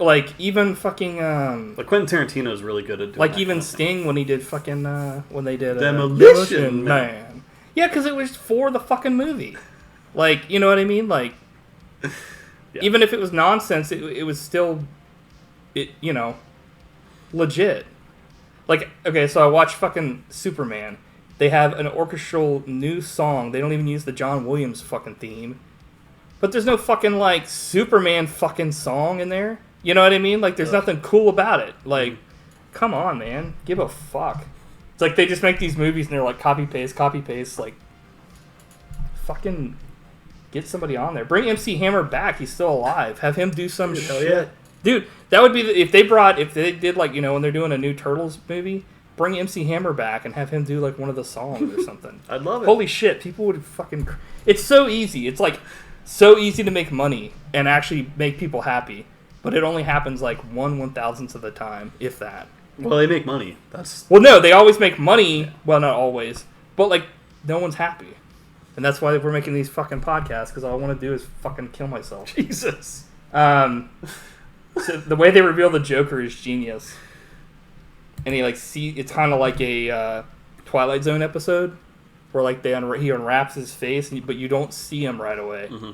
And he looks at himself and then breaks the mirror, and he starts laughing, and it's okay, this is good. You can tell he's totally insane lunatic. Right, and they don't have to say, "Oh, he's insane." It's you fucking know it, But I actually found this out about the Joker, that Robin Williams was actually offered the role before, when Jack Nicholson hesitated. He even accepted the role, and when producers approached Nicholson again and told him that Williams would take the part, if he didn't, Nicholson took the role, and Williams was released. And apparently, Williams resented being used as bait, and he even refused to play the Riddler in Batman Forever. And also refused to be involved in any Warner Brothers productions until the studio apologized. Wow. Which I was I think that's why I like Robin Williams so much, because even with Disney, until they came crawling back and were we fucked you and screwed you over, because in Disney, his whole thing was with this whole genie thing, I am fine with you guys, me being in it, but I want you to make sure that Aladdin and all these other characters, I want to, since I'm only in it a certain amount of the movie, I want you to put me on the poster that size and only promote me that much. And they were okay, and then they fucking completely sold all this shit with him, and he was the star of the movie and shit. Mm-hmm. And he was pissed about it, and so he was fuck you, you know what I mean? So then they had to give him, they pretty much crawled back to him and were bought him all this shit and bought him this nice painting or whatever from this artist he liked, because it was it's one of those things where if you say you're gonna do one thing and you do another and fuck somebody over, it's he actually had the conviction to mm-hmm. say, I don't need your fucking money, fuck you. Because he could have came back and done more shit. I think he came back for the third home video thing, but by that point it was they had already kissed his ass. I'm trying to picture him doing the Joker. I think he could do a really good job, because he can go pretty dark. Yeah. So. He was in what was that one movie I watched where he was he came to America with a bunch of I think people from the USSR, and then while they were on a trip, and then he claimed amnesty. Moscow on the Hudson. Yeah. I've never seen that. But the movie was pretty fucking good. It's funny you brought that up, because that's the one movie that my parents saw, mm-hmm. and they were that's the worst movie we've ever seen. Really? And when you ask them what's the worst movie ever, they're always Moscow on the Hudson. Damn. That's the only thing I can think about with that one. But yeah, I would say if it was anybody else, I would say they maybe haven't seen enough movies, but your parents saw a shit ton of movies, so I think they just had a bad night. We're having a bad night. It's kind of like it was probably when we saw Vertical Limit. Yeah, I always say that's my least favorite movie of all time, Yeah. but it's not. Right. And that's the same thing with like World's End. I just remember the ending being shit, but it's probably not that bad. The ending is really bad. Yeah. So Joker is so happy in this movie. I love it because he like. I hate when Joker is like always pissed off because to me it's like, yeah, he should get pissed off, but he should be like, for the most part, He's having a great time. He's Right. laughing his way through this movie. Like when he's like getting his ass beat by Batman, he should be laughing and shit too. Yeah. But it's like when he does in this movie, but like, you know, he should only get pissed if like something really, really, really goes wrong or something. But what do you think of the joy buzzer scene? it's fucking awesome, dude. It's like, So I saw this opening night in theaters, and I bet you were like, we were 6, and that was like, I think it was the first like PG-13 movie I'd ever seen. Yeah. So like when that electrocution thing happened, I feel like that would not have been a PG-13 movie now. That'd probably be a horror. Right? yeah, like that was the most horrific thing I'd ever seen in my life up to Because that the point. dude like starts smoking, and then like he turns like red with the special effect of the time, Getting a little hot under the collar there. Style, and then fucking he just Turns into a poofs. crispy Yeah, critter. he's a fucking like It's skeleton. like deep fried Yeah. skeleton.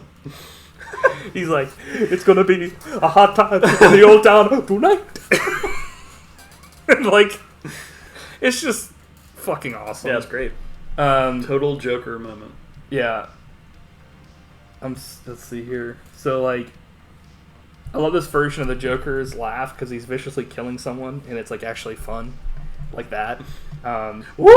Yeah, yeah. It's like very like, Yo ho, yeah, pretty much. It's like they took it darker, but it's still the essence of like fun. Yeah, until the very ending when he is getting like killed. And Yeah. it's like, oh, this is just real creepy. I have a note about that too at the end.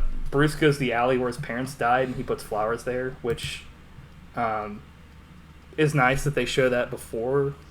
Like, they do a flashback, and it's like, it makes sense to show the flashback, and it's nice that they showed it after the fact, because to me it's like, I don't know, like, I like it when if they show a flashback, or like they do an origin, it's like, You don't have to explain everything. exactly, yeah. Like, they did it in like maybe Leave a little bit of mystery. less than a couple minutes. Yeah. And, you know, it was good. It draws you into the movie more. Also, it's like Batman, Superman, Spider-Man. Fucking everybody knows how they got their fucking powers. We don't need to fucking do this 100 times, guys. That's what bothered me about Joker, the movie Joker. Yeah. Like, do we have to see Bruce Wayne's parents killed again? Yeah. Like, Not only that, but like that was also kind of just like a random. It's like, okay, fuck off. yeah, it had nothing. Like, just leave it out. Yeah. Come on. Mimes start showing up, and then there's like, after shit goes south, a boxing glove punching Billy Dee Williams that was on screen, and he had like a boxing glove gun. The awesome Joker ad for the Deadly Joker products. Yeah. That was. I love when he has the shopping cart. And he just, Yeah, and he's like, yeah. Yeah, it's like they did a lot. It reminds me so much of the animated stuff that they did after this, where like he has all this stuff where there'll be something that happens throughout the entire city that he does, and Batman has to like figure it out. Like, Yeah. you know, Joker Venom, where it like makes all the, you know, it's Fish a lot smile. like the original series, the Adam West series. yeah. Like Except for there's actual like consequences and Right. people dying. But like poison gas, like Right. I swear in every episode, like someone gets gassed. Like Well, it's like they're so always repetitive. like gassed, and they're like, ugh. It's like, okay. Okay, I have a note that says Vicky gets A. Oh, she gets a package. Okay. Like, she got an A on the test. yeah, Vicky gets an A. Daddy's going to make some art, darling. Okay. This is my favorite scene. Jack in the movie. Nicholson has some untrimmed nose hairs. I didn't notice. That was my one thing I noticed in this movie. So, but yeah, like she gets a gas mask. Before he even comes in, though, like they're gassing everybody, and 2 people pass out, but they're like sitting on a fucking rail when they pass out. And I'm like, who the fuck is just sitting on a rail? Like, they were legit set up to die. I was like, huh? But yeah, the door bursts open and it's like, gentlemen, let's broaden our minds. And then that's when they start playing like the Party Man Prince song. And it's fucking awesome. So good. Yeah. I love that song. Yeah. Who is that Party Man? But it's just like, it's fun and it's like, yeah, totally. it's like something that like they need to bring back for like the Joker, because just having a great time, like tearing up an art museum. and he's like killing, like he's killed people, he does all this horrible shit, but he's having fun, so that's what makes it fun. Whereas like, you know, that's my problem. Is like get a shave. Him and like Loki is like, Loki's the only character that like these days is a bad guy. I think that like, I'm like, this is a fine character, is a bad guy, because he's like having fun and he's like a bad guy that's actually like has done bad stuff. But then you see like all these other characters, they either punked out or like treated like a joke, and it's like, what the fuck? Like, even though he was joking around and doing all this shit, he wasn't treated like he was like not a threat. You know, that's my thing, is like, you have to have a threat. Like, if they had done this and they were like, oh, Joker's just a fucking idiot, then it would be like, okay, you killed him right there. Like, you know, he's not. But they treat him with respect. Yeah. This scene reminded me that in The Last Dance, the Bulls documentary, like they had a montage of highlights from the 1989 season, and they played Party Man. Nice. And I was like, dude, that's awesome. I love this documentary. And like Jack Nicholson was courtside probably because he watches like a billion fucking games back in the day. Oh yeah. The Bulls were so hot though. I mean, everybody was into them. That was like the season where Michael Jordan like was clearly became the best. He like, became way better God. Yeah. Yeah, I honestly, that was like the only time that I was ever into like a sport was when the Bulls were super hot. I was a Fairweather fan, if you would say. Or I was a Fairweather basketball. You were a Fairweather Party Man? Yeah, I was like, Party Man. And then there's a thing where he's like, and I'm pretty sure that this has been said like after this, but like after he leaves, Joker's like, where does he get those wonderful toys? And I'm like, I'm pretty sure that like other Jokers or other people have said that in other movies. This movie's so quotable. Did you like? I did like how he saved like the one painting that was like real dark. Yeah, it was. like, he's scary like, looking. I kind of like this one. Yeah. Awesome grappling hook turn when they're like driving away in the car. That turn. Which this has something to do with it. It actually has everything to do with it. But like MythBusters did like a thing on that, and it was like it was proven to like not work. Obviously, I mean it's a comic book thing, but like it's still cool. It's just when they did it like would have ripped the fucking thing every time. But it was so cool in this movie. It's like, what do you think of the Batmobile in this movie? It's fucking awesome. Yeah, it's my It's favorite. like iconic. Like they have. You think like, it's the best one? Yeah, I mean the one in the games is very similar to this. It's long and it's like strong and it's got it going on. No, it's one of those things where like there's been a lot of iterations of the Batmobile, and they're all pretty cool looking and stuff. But this one's like fits the most, I feel, with the aesthetic. Oh yeah. Because this one's like very noir, like the long cars. Long pig. You boys want to have some long pig. I think it's the best Batmobile. Like, yeah. No, when I first saw that thing, I was like, "That's the coolest thing I've ever seen in my life." Yeah, it's fucking awesome. It's great. The effects for like when it armors up is like a little dated, but I mean it's cool. Yeah. Tim Burton woods. Exactly. Spooky. You gotta have a spooky forest. Well, it's funny because you can see when they're driving through real forest after that, but before that he's like driving through the set of like Sleepy Hollow. Yeah. I love that though. But it was awesome. It's like the ultimate Tim Burton. It's like legit. Everything's dark. There's no actual like everything behind it is like just a black thing. There's just like leaves flying through. Yeah. And it's like, dude, this is awesome. Yeah. Bruce Wayne overcomplicates how to explain that he's Batman to Vicky Vale.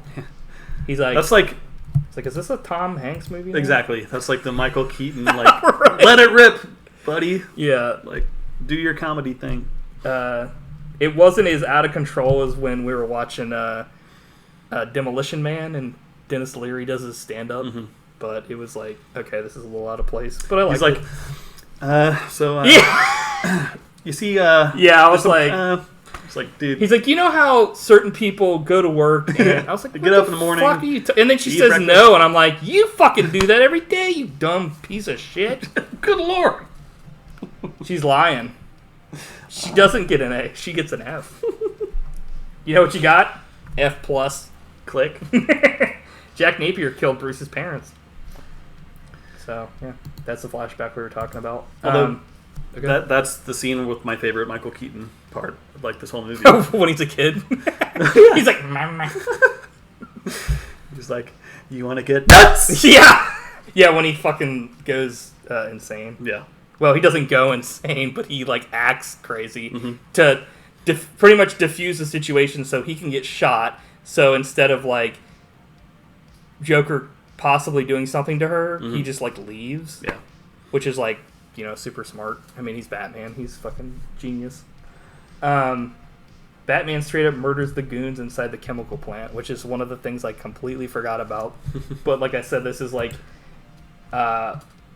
this is very like 80s and 90s where like people were like, fucking kill the motherfuckers.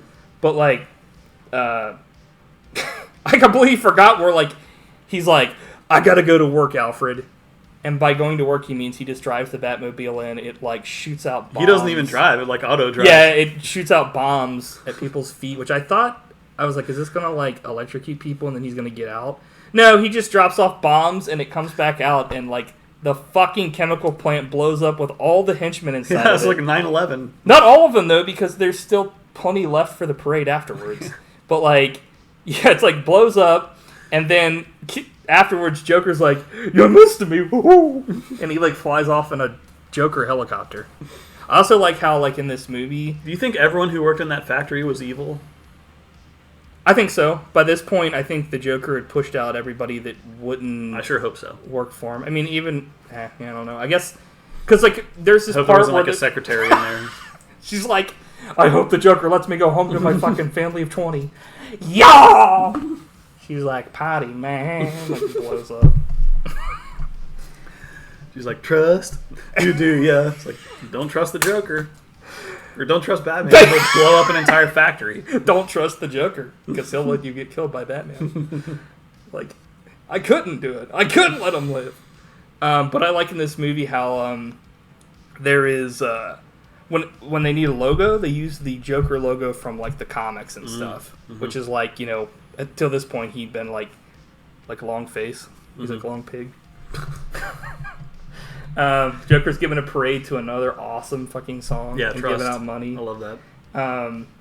Yeah, and he's just like, "Who do you love? Me, giving out free money, or Batman?" Yeah. And like nobody really answers. Like a couple people are like, "Yeah," but it's like, But he's dancing around. right, giving out money, and he's like. I thought it was going to be fake money, but it's like apparently it was real money because they never had a scene where somebody held it up to the camera and was like, bullshit! You know, like that scene is still disturbing, I think, when everyone starts getting gassed and they're still like scrambling for the money. It's like, this is... too real. Yeah. Because that's It's what when- people would be doing that in real life. Totally. Yeah. Like going to their graves. Going to their These graves. fumes are going to put us in tombs. Misbehaves. Joker kills Bob. We talked about that, but I forgot about that. I was like, oh yeah, I guess Bob was really nothing in this movie. He was like a He funny... did so much work for the Joker until he made one mistake and then got his head blown off. He didn't really make the mistake, though. Batman just took the balloons and then he killed him for it. Yeah, I guess that's true. But that's kind of how the I guess it Joker wasn't is. Bob's That's fault. like the same thing with like Harley Quinn. Whenever something would happen, Batman would like get one over on the Joker. He would like she would try to comfort him, and he would like give her the backhand. That's why like in like the new movie when like they're in love, yeah, it doesn't make any sense. I mean, as much as I don't like glorify the Joker and Harley Quinn's like relationship like some people do, where they're like, I want to have a fucking relationship like that. I'm like, you want to get your ass beat every day by a fucking by the Joker, like, you know, be in a fucking abusive relationship. But like, that's legit what he would do. He just treats people like shit, but he's so charismatic they just follow him. They're all in an abusive relationship, or they're too scared to. I don't know. Speaking of long pig, what'd you think of the Joker's long gun? That's fucking awesome. But then you find out later it's also retractable, so he didn't need to pull it out of his pants. I forgot about that, because, like, he pulls it out, and Oh, yeah, actually, I have a thing about this. Batman somehow misses the Joker with lock-on, but Joker hits his plane with a super long-barreled Magnum he pulls out of his pants with one shot. Yeah, plane killer. I was like, damn, dude, he's a fucking crack shot. Yeah. But then again, he was like a hitman, kind of, so I guess that makes sense. Mm-hmm. I mean, not like I'm like, this is fucking unbelievable. I didn't see him have training on how to use that gun, so I don't... I want the fucking Joker gun Joker training Sue. backstory movie. Joker The Sue. prequel. I want the Jack Napier prequel where he like becomes a fucking Navy SEAL. The gun was retractable. Joker, a.k.a. Quentin Tarantino, kisses Vicky Vale's shoe. I was like, is he gonna smell that or something? And he kissed it, and I was like, fuck, dude, come on. I don't know. I'm not trying to like shame anybody that's into feet, but like, it just smells probably. Like, I don't know. I guess I just shit on somebody's fucking fetish. Sorry. So where did these guys come from that are fighting Batman at the top? The henchmen. Yeah, I guess they got brought up on a helicopter, Yeah. but that can't be the case because the helicopter comes to pick him up after the fact. I'm like... And it's especially bad for the one dude, because, like, he went all the way to the top of this tower, only to, like, leap at Batman and miss and just go through the floor and die.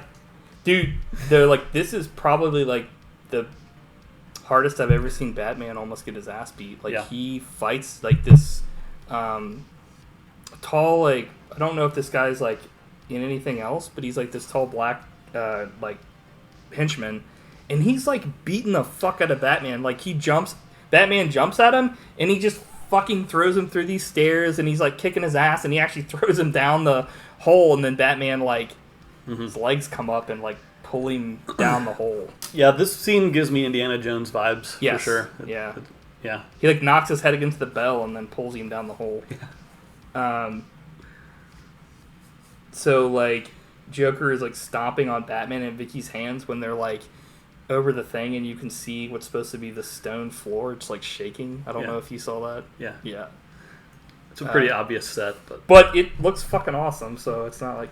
I did like this final fight because pretty much Batman just, like, owns the Joker, which would have happened. Right. Like, he pulls a Steven Seagal, basically. Like, it's a one-sided Yeah, fight. I mean, that's how it, like, always... I feel like that's the way that makes sense. It's kind of like... The only way that, like, Joker can ever beat Batman is if he has somebody hostage or he's, like, doing some trap or underhanded bullshit. Same thing with, like... You wouldn't hit a man with glasses, would you? Well, it's like... I equate that to, like... With Lex Luthor, the only way that he's ever able to, like, beat Batman or Superman is if he, like, outsmarts him or, like, he has someone else fight for him. You know what I mean? That kind of a thing. It's like, obviously it's not a fair match, but at the same time, if Joker fought a regular person, he would always win because he's, you know... Insane. Yeah, he's insane. He also has high intellect, as they said in this movie, so he's always coming up with these, like... Yeah, he's like a traps chemistry and shit. genius or something. Right. Which actually, it's funny they said that because, like, that's a lot of they, like, kind of works into, like, how he's able to come up with all these things, like the Joker, you know, gas. Smilex.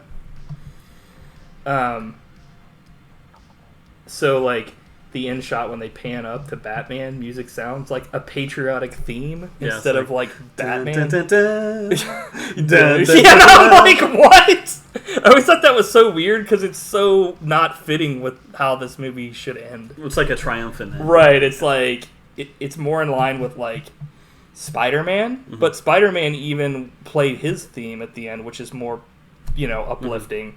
I did have, like two kind of, like, downs for this movie, and one of them was, like, I hate, like, as much how iconic it is at the end where, like, he dies and it's like, it's kind of like King Kong where he's laying on the ground, except for King Kong doesn't, like, laugh, but, like, he has, like, this thing that's, like, laughing, but, like, I hate that they, like, kill him off because they could have done so much more with him in the other ones, but it's a shame that they stopped with the two Tim Burton ones because, like, after this it was, like, all downhill, kind of like the first two Superman movies.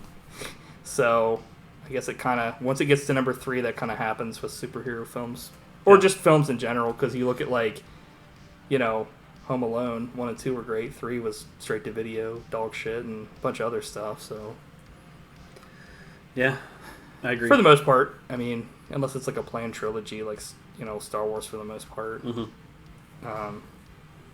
Did you have any other things you wanted to say? Yeah, You're like, Logan. I was super into collecting Batman cards when this first came out. Nice. Did you ever get those? I think I got a couple when I was, like, young. And they had, like, the bubblegum stick in the pack, Yeah. which I loved, even though it's disgusting. We've gone to conventions and you've bought Yeah. those before, and we've ate the gum, and it's like... like, straight up dust at this point. But I remember in our old neighborhood, like, the neighborhood, like, got together to make a time capsule and, like, bury it. Mm-hmm. And they're like, Matt, put something in. I put Batman cards in. It was, like, my favorite thing. Do you know where it is? Yeah. And that was, like, whatever, 30-plus years ago. Shit, we should go dig it up. Yeah, man, get those sweet cards. Is it in... Where's it at? Is it in somebody's yard? Yeah, it's in, like, in the backyard area. Oh, shit. Well, we're going to have to go... We'll just make sure we put on our time capsule digging up uniform, a ski mask. We're like, yo. I put on a fucking Joker costume, like a pirate Joker costume, and you put on like a Riddler pirate costume, and we're like, yo! And then my last thing is we gotta bring up Roger Ebert. Oh shit! I was about to say, was he alive? But I was like, no shit, he was. He wasn't a big fan, of course. But like, you need to start finding what Siskel says on this shit too, because I feel like I actually would agree with him more with everything. Yeah, I didn't check. I'll have to start doing that. Like, I'll just read a few things because I don't agree. It's a great looking movie with a plot you don't much care about. All of the big moments in the movie are pounded home with ear-shattering sound effects and a jackhammer cutting style. It's like, I don't think so. I mean, it was a comic booky, but like, dude, ear-shattering. Like, come on. Jesus. He really liked the look of it, like the art design. And Yeah, stuff like I that, mean, which for sure. That's probably one of the best parts of this, besides Jack Nicholson. Yeah. Um, An ear-shattering. I'm like, and a jackhammer editing style. like, what? Remembering the movie, I find that the visuals remain strong in my mind, but I have trouble caring about what happened in front of them. Yeah, I thought there was a couple other gems in here. Keep looking for him. It's classified as PG-13, but it's not for kids. Like, I was a kid and I loved it. Yeah, I mean, that's the thing is, like, I see where he's maybe coming from with some of the visuals, but that's also, like, I feel like back then it was definitely a better time because it was, I don't know, I feel like old for saying this, and I'm not trying to say, like, everything was better back then because it wasn't. There's a lot of stuff that's better now, for sure. But, like, the whole, like, you know, coming out with a film and not giving a fuck if you're gonna, like, really offend anybody. I mean, obviously, like, you know, don't come out with a movie and have a bunch of racial slurs for no reason. But, like, you know, like that, with Joker killing somebody, it's like he's supposed to fucking kill people. Like, Yeah. you know... He's the clown prince of crime. Right. Like, that kind of stuff... There are certain things that, like, shouldn't be fucked with. Like, but it's too late for that. It's just gonna keep getting worse and worse. Yeah. But, yeah, anything else you had to say about it? His last line is, the movie's problem is that no one seemed to have any fun making it. What? And it's hard to have much fun watching it. It's a depressing experience. Is the opposite of a comic book a tragic book? Probably. I guess. But that doesn't have anything to do with I had the fun movie. watching it, and Well, you can tell everybody that was a part of it gave a fuck. Yeah, Jack Nicholson had a blast making this well, movie. Well, it's like, just if they weren't even involved. Tim Burton, you know, in the iconic sets, like Danny Elfman with, like, the theme that's still being used, like, for pretty much anything this was that's his, good. I think, second score, because he did Pee-wee's Big Adventure first. Yeah. It's just like, if they didn't give a fuck, they wouldn't have, like, you know... Yeah. It's just so off, as usual, with Roger Not Ebert. as usual, but he can... He's all... Dude, I think almost... Not everything. There are certain things that he said, like, when he understands a movie, he's like, this is a great movie. And I'm like, I agree. But when he doesn't understand it, like, his tiny fucking ape brain can't comprehend it. He's like, I was jackhammered by the fucking movie. My ears were shattered. Yeah, and I'm like, Yeah. I mean, Alright. just like us, anybody can be a critic. But yeah, I love this movie. Still holds up. Yeah. Highly recommended. Yeah. I'm glad that you liked it. Yep. In fact, you probably my like favorite it more comic than book me movie. because you got this shit, brother. Brada. Okay, so speaking of that, actually has nothing to do with this, but what's our next movie? Because you're Alright. picking it. I'm pumped. Do I get to guess? Yeah, I'll give you a couple hints. Holy shit! But in the past, like my past few picks are Mm-hmm. ones that I really like that I thought you maybe hadn't seen and that I thought you would like. Right. But that's not the case here. I'm going to pick a movie that I really want to talk about because I don't know how to feel about it, and I think you may either love it or hate it. Okay. It's by one of your favorite directors. Actually, one of the directors that you were way more into than me and kind of turned me on to. Okay. It's a very... I'm fascinated by this movie. It's a comedy, I think. It also has some horror elements to it. And it's really like out of line with the rest of this director. This director is mainly a comedy director. Oh, okay. What director were you huge into back in the day? Like you'd buy all his DVDs, get all his commentaries. Oh, like Kevin Smith? Mhm. Okay. So this week we're going to be doing Kevin Smith's Tusk. Okay. Yeah, I've never seen that movie. Yeah. I've seen it once, Okay. and I need to talk about it. I Okay. want to figure it out. Well, I guess we'll watch this movie. Dude, I'm so pumped. Okay. Well, I'm glad that you're pumped. Yeah. I guess You're like, I never wanted to see that movie, and I don't ever want to it talk looked about fucking gross, so that's why I never watched it. So, but that's good. We'll watch this, and yeah, I'll give you my honest opinion. it. Yeah, I'll I just think it'll have be like fun to one talk long about. sentence that's like, I'm scared. It's not. It's a comedy. I'm too gross to watch this movie. I'm not grossed out. I'm too gross. I'm like, yeah. So interesting.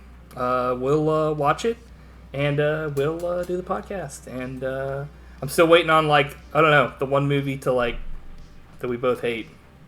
Maybe this will be it. Yep. Not that I'm like wanting to hate a movie, but you know, Yeah. there's a lot of great movies out there. We just haven't hit You're the like, bad and you had ones to yet. pick Tusk. No, that's not it at all. I mean, no. I mean, what's the worst movie we've seen so far? I think we agreed on Kong versus Godzilla. Yeah. I think that's like the epitome of like just nobody gave a fuck when they made that movie. Except for like possibly the people writing the Kong part, and only like half of that was good. The part where Kong was like just doing his shit. That was about it. Yeah. Thor Ragnarok review coming in 2023. We'll see. Maybe that'll be the next one after the Tusk. So, yeah. You got anything else to say for yourself? Nope. Or I mean, Once again, do you have anything to say for yourself? I'm like, sorry, Dr. Doke in it. Put your hands up, mini-me, you little baby boy. No, once again, a perfect show in the books. Yeah, there was definitely no technical difficulties at the beginning of this. I'm going to edit them out. Actually, I'm not. I'm going to leave them all in because it was funny as fuck. Cool. So thanks for coming by, everybody. See you next time. We definitely appreciate it. Yeah, thanks. Protocaster and Cadet came by, and I'm sure there were other people. But we're... Hopefully... I'll be here next time on time. I won't be here at fucking 6 on the dot. I hope nothing happens. Yeah! We might have a different setup next time. We'll have to see. I might get that table so we can get some other shit going. Have 2 mics and try to figure that out. So, cool. Cool. See you guys later. Peace.